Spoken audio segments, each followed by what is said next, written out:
Una vegada, un nen que es deia Abel es va inventar una paraula nova. Antaviana. An-ta-vi-a-na.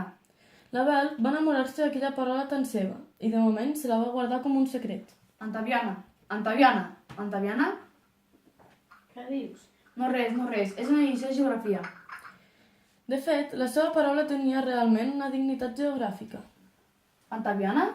Sí, podria ser el nom d'un continent llunyà, una mica perdut i mal explorat, amb indis i plantes carnívores. Si el descobressis un de semblant, enfocant-lo amb els binocles des del pont d'una nau, el podries batejar sense pensar-t'hi. Ja et veig dibuixant el mapa, humitejant el llapis amb la punta de la llengua i fent el contorn de tots els accents de la costa. El pintaries de color taronja i després, mirant-hi molt, traçaries les lletres en forma d'arc, espatllant-les bé com si no t'havessin cap riu. An-ta-vi-a-na. Aquella bata li agradava molt. També se'n podria dir Antaviana, però una bata no acostuma a tenir un nom per ella sola, com ara l'espasa del rei Artur o el cavall del Cid.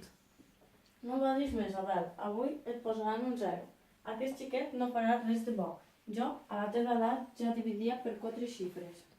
Vet aquí que la seva paraula podria servir per les qualificacions, i no pas per les dolentes naturalment, sinó per les notes més altes, alguna cosa que volgués dir més que un notable o més que un excel·lent. Avui he tingut Antaviana de gramàtica.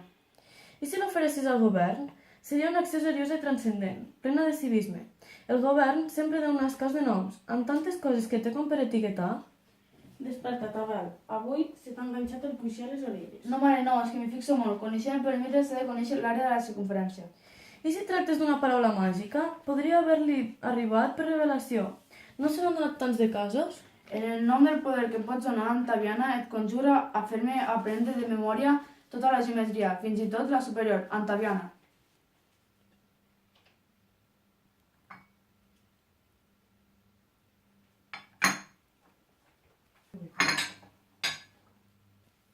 Què passa, Abel? Jo has degut fer algun disbarat. No res, m'ha caigut un poc de xocolata sobre les tovalles.